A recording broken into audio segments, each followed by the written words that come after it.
Hi friends, welcome to Class Infinity. வாங்க, எல்லோரும் எப்படி இருக்கிறீங்க? நல்லா இருக்கிறீங்களா? இன்றைக்கி நம்ம என்ன பார்க்க போகிறோம்னா சிக்கன் சுக்கா தான் பார்க்க போகிறோம். எப்படி பண்ணலான்னு பார்க்கலாம்.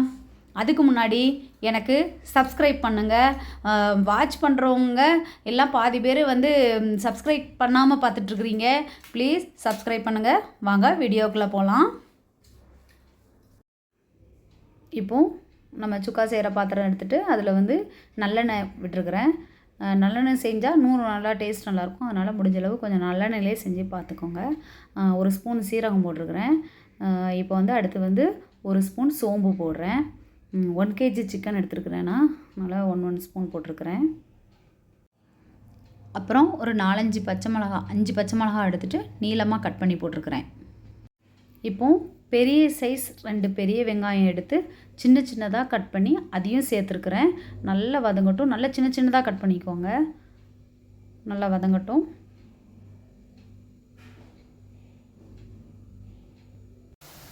இப்போது நல்லா வெங்காயம் வந்து நல்லா வெந்துருச்சு. இதில் வந்து நம்ம இப்போ கருவேப்பிலை சேர்த்துட்ருக்குறேன்னா சேர்த்து நல்லா கிளறிக்கலாம். இது கலர்னதுமே நம்ம வந்து நெக்ஸ்ட்டு க்ளீன் பண்ணி வச்சுருக்கிற 1 kg சிக்கன் ஆட் பண்ணிக்க போகிறேன். இப்போ 1 kg சிக்கனை போட்டு இதுக்கு தேவையான அளவு மட்டும் கொஞ்சம் உப்பு சேர்த்துக்கலாம். அதுக்கு அடுத்தது இந்த சிக்கனுக்கு தேவையான அளவு மஞ்சளும் போட்டுக்கலாம். இப்போது கொஞ்சம் நல்லா கிளறி விட்டுடலாம். மிக்ஸ் ஆகிற மாதிரி கிளறி விட்டுடலாம். இதில் எந்த தண்ணியுமே நான் விடலை. இதில் சிக்கன்லேருந்தே ஏற்கனவே தண்ணி கொஞ்சம் விடும். அந்த தண்ணியிலே அது 2 நிமிஷம் வேகட்டும். தண்ணியே விடலை. ஆனால் பாருங்கள் எவ்வளோ தண்ணி இருக்குது பாருங்கள். இப்போ 50% 50% இப்போ வந்து வெந்துருச்சு சிக்கனு. அது கூட வந்து நான் 2 பெரிய தக்காளியை கட் பண்ணி வச்சுருந்தேன். அது 2யுமே சேர்த்துக்கிட்டேன். கொஞ்சம் வேகட்டும். இன்னும் ஒரு 20%, ஒரு 20% வேகட்டும். அது வரைக்கும் அந்த தண்ணியெலாம் கொஞ்சம் வத்துற மாதிரி இருக்கட்டும். அதுக்கப்புறம் பார்க்கலாம். கொஞ்சம் மூடி போட்டுடலாம். இப்போது தக்காளி கொஞ்சம் நல்லா வெந்திருக்குது. இந்த ஸ்டேஜில் நம்ம இஞ்சி பூண்டு பேஸ்ட் போட்டுக்கலாம். ஒரு 2 ஸ்பூன் போட்டுக்கலாம்.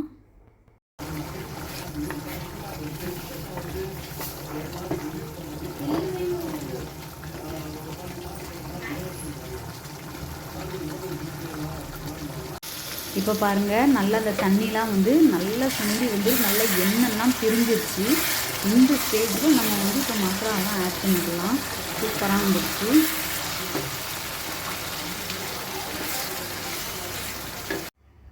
இப்போ இதில் வந்து நம்ம வந்து 1 ஸ்பூன் மிளகாய்த்தூள், 1 ஸ்பூன் தனியாத்தூள், 1 ஸ்பூன் வந்து மிளகுத்தூள் சேர்த்துருக்குறேன். இது வந்து நம்ம காரத்துக்கு ஏற்ற மாதிரி நீங்கள் போட்டுக்கோங்க. ஆனால் மிளகுத்தூள் தான் இதில் ஹைலைட்டு. மிளகுத்தூள் கொஞ்சம் எக்ஸ்ட்ராவே நல்லா போட்டுக்கோங்க. இது வந்து கரம் மசாலா பவுடர். நான் வீட்டிலே இது செஞ்சேன். பிரியாணிக்கு, டொமேட்டோ ரைஸ் எல்லாமே நம்ம வந்து இதே போட்டுக்கலாம். நான் இது ஒரு நாள் தனியாக வீடியோ நான் அப்லோட் பண்ணுறேன். இப்போ வந்து இதை வந்து நல்லா கிளறிக்கலாம். கிளறிட்டு கொஞ்சம் ஒரு 1/2 கிளாஸ் கொஞ்சம் தண்ணி விட்டுக்கணும் இதில். இப்போ நான் 1/2 கிளாஸ் தண்ணி சேர்த்துக்கிறேன். சேர்த்து கிளறிட்டு கொஞ்சம் நேரம் சிம்மில் போட்டு ஒரு 2-3 மினிட்ஸ் வேக விடலாம். இப்போ உப்பு வேணால் ஆட் பண்ணிக்கோங்க. இப்போ பாருங்கள், ஒரு 2 மினிட்ஸ் சிம்லே இருந்துச்சு. இப்போ மூடி திறந்து பார்த்தா நல்லா ஆயிலெலாம் நல்லா பிரிஞ்சு வந்திருக்குது. இந்த ஸ்டேஜ் நம்மளுக்கு கரெக்டு. இனிமேல் வந்து நம்ம கொத்தமல்லி எல்லாம் தூவிட்டு ஸ்டவ்வை ஆஃப் பண்ணிக்கலாம். சூப்பராக இருக்குது. நீங்களும் செஞ்சு பாருங்கள், வீட்டில் ட்ரை பண்ணுங்கள்.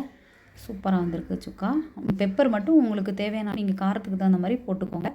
பெப்பர் கொஞ்சம் ஜாஸ்தி வேணும்னு நினச்சிங்கன்னா மிளகாத்தூள் வந்து கொஞ்சம் கம்மி பண்ணிக்கோங்க. கம்மி பண்ணிவிட்டு இதை சேர்த்துக்கோங்க. சூப்பராக வந்திருக்குது. இப்போது நம்மளோட சிக்கன் சுக்கா சூப்பராக ரெடி ஆகிடுச்சு. நீங்களும் வீட்டில் வந்து ட்ரை பண்ணி பாருங்கள். செஞ்சுட்டு உங்களோட கமெண்ட்ஸ் எனக்கு சொல்லுங்கள். உங்களுக்கு இந்த வீடியோ பிடிச்சிருந்துச்சுன்னா லைக் பண்ணுங்கள், ஷேர் பண்ணுங்கள், கமெண்ட் பண்ணுங்கள், சப்ஸ்கிரைப் பண்ணுங்கள், பெல் பட்டனையும் கிளிக் பண்ணுங்கள். தேங்க்ஸ் ஃபார் வாட்சிங். பாய்.